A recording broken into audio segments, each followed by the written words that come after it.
Hello, I hope that you are healthy, well, and having a good day. This recording is meant to assist you with Professor Dina Ledwith's NCC 101 Information Literacy Assignment. My name is Leslie Wong-Lok, and I will do the best I can to walk you through the assignment. I am a research librarian who works at the NCC Library. The other librarians and I are available via chat during the hours the library is open. You can find the library's hours at the top of the page over here.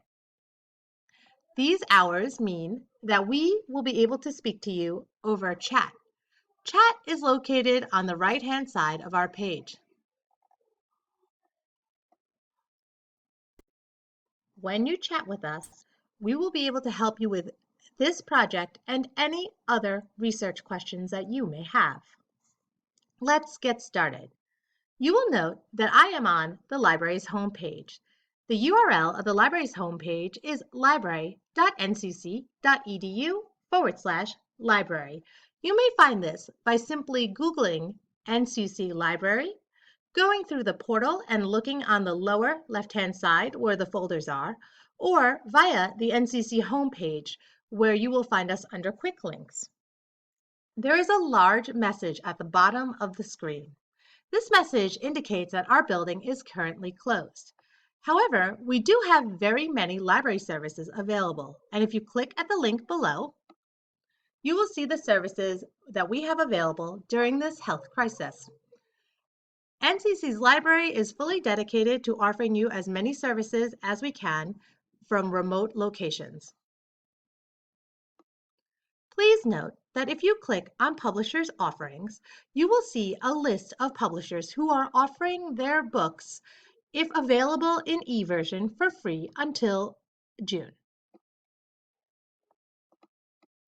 Simply click on any of these links and you will be taken to the publisher's website.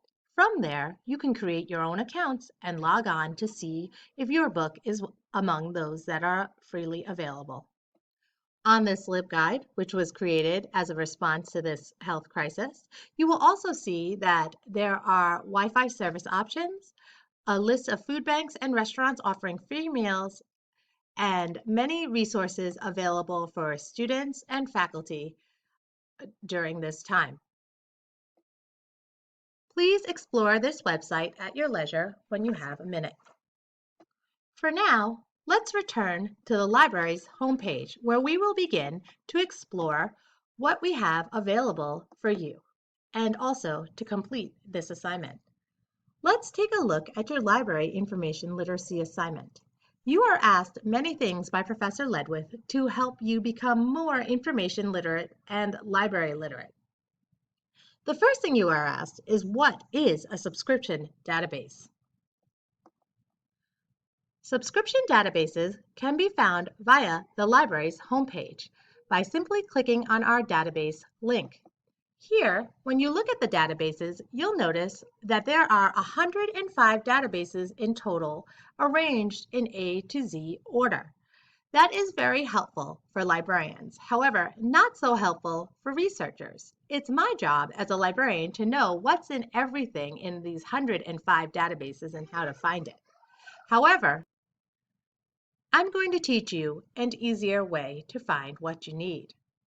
If you are looking for a specific subject type of database, as you are being asked to later on in this assignment, you would simply click on all subjects and click the subject that you are interested in finding more about.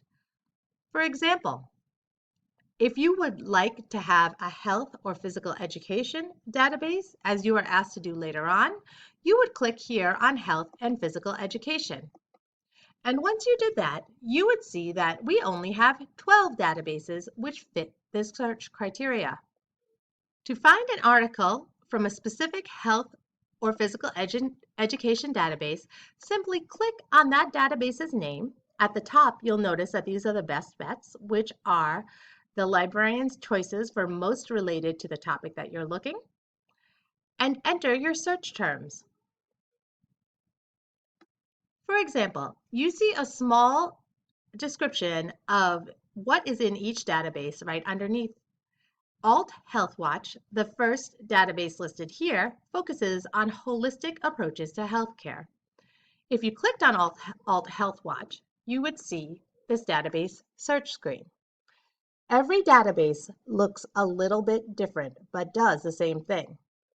As we stated before, subscription databases are paid for by the college and tax dollars for you to use. We do this because subscription databases are subject to editorial process and scrutiny, which means that there is someone who is watching what is going in them. In a Google situation, you don't have that. I'm going to enter some search terms now. If I enter yoga and mental health in a subscription database, you come up with a results list of 310 results. A lot of these results are academic journals. Some of them are periodicals. However, none of them would probably be the first thing that came up in a Google search. This is because, as we've previously stated, subscription databases are subject to editorial scrutiny, which means that there is someone making sure that the information that you're receiving from these databases is of a good and high quality, meaning that they're suitable for college level research. The issue with using what you may find from a Google search as opposed to subscription databases is that the person writing the material which you wish to use may not be an expert or even someone who knows anything about the subject. Google doesn't really have a quality control mechanism. Google is, in fact, a popularity search engine, meaning the more people that search for a specific term and click on the result make that result rise to the top of the results. Now, what does that mean for you? Well, what's popular isn't always what's right. And for the purposes of college level research, you have to choose based on subject matter experts, not what's popular. Subject matter experts are much easier to find on subscription databases than via Google. The drawback to subject matter experts is that the materials they write are for other subject matter experts. Let's take a look at this scholarly or peer-reviewed journal. The first example is Peace Building Through Yoga, qualitative assessment of a yoga program in a social housing complex in Santa Marta, Colombia. If I looked up yoga and mental health in Google, I would not get this result at the top. This is from an international journal of yoga therapy, and it has a DOI, which is a digital object identifier. It has a volume and an issue, and on the side, it clearly states that it is an academic journal. Many academic journals are also peer-reviewed. This means that other people in the same discipline have taken a look at this and indicated that the information here is valid and legitimate.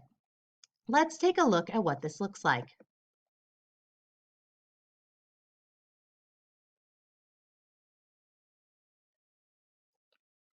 This is what the contents of a peer-reviewed article looks like. It's about 43 pages long and includes an abstract, an introduction, what's called a literature review, which is an indication of what other sources the author has reviewed, methods in the scientific process, focus groups, subject recruitment and research, many data analyses, right, and results and figures and tables. These articles are often very difficult to understand. They are written by subject matter experts for subject matter experts. Therefore, it's not really wise to begin your research by looking at these articles. In fact, it's recommended that if you do not know anything about the topic in which you are looking, that you go ahead and start in Google to get background information. Alternately, in subscription databases, it's not just peer-reviewed articles. You can find newspaper and magazine articles as well. Let's X out of this article and go back to our databases. The difference between an academic or peer-reviewed journal and a newspaper is simply who wrote it.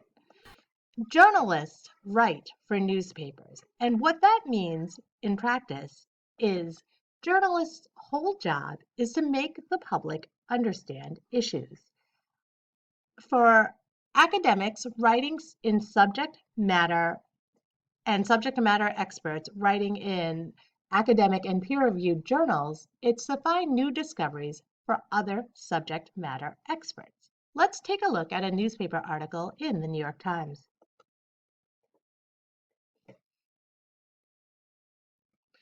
As an NCC student, you have free access to the Times for your time here, and you can access that by creating an account.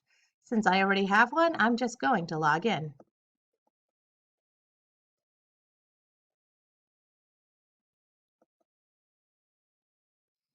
Here you see that a newspaper looks completely different from a subscription or academic journal. The same could be said for magazines. The Times has its own magazine, and if you look here, you will notice that magazines are more topical than newspapers, meaning they take an issue and they talk about it in the long-term sense, as opposed to newspaper who cover daily events. I'm going to assume that you have all read either newspapers or magazines at some point in your lives, and you don't need me to go through these articles. However, they are completely different than peer-reviewed or academic journals in that they're meant for you to understand, for people who aren't subject matter experts. I'm not saying that one day you won't be a subject matter expert in your subject of choice, but right now, while you're still learning, we fully expect that you would like to get some background information and easier to understand information from newspapers and reliable sources such as the New York Times or other magazines from reputable publishers. Lastly, I want you to take a look at our LibGuides, and you can do this by going back and scrolling up from your webpage to the library's homepage. LibGuides or research guides are small, discrete websites created by librarians for you specifically at NCC. You may find them here by clicking on Research Guides or here by clicking on the button labeled Research Guides or LibGuides. Once you click on there, you'll notice that they are de facto arranged by subject, of which we have 38. And to get into any LibGuide, you simply click on the link and you can see the different guides that we have for this subject. If you click on any LibGuide, some of which are meant for subject-specific and assignment-specific tests, you'll see how we arrange them. Like this video, they are here specifically to help you complete small tests. So if you have any questions about a LibGuide or this video, you may contact us via chat anytime that the library is open. We are also available via email. You can find that email address in the About Us icon and the FAQ Ask a Librarian. If you click here, you could chat or scroll down further, and you will see different ways to contact us. Please do not call us at this time, as it will not go through to any phone that is answerable by a librarian. If you have any questions regarding this video or need any help with this or other assignment, please click on the chat icon that's on the right-hand side of the page and occasionally pops open. If you have any questions, you can also email me directly at Leslie, Leslie, Wong, W-O-N-G, Lock, L-O-O-C-K, @ncc.edu. I hope that you have a great day and good luck with your assignment. Thank you.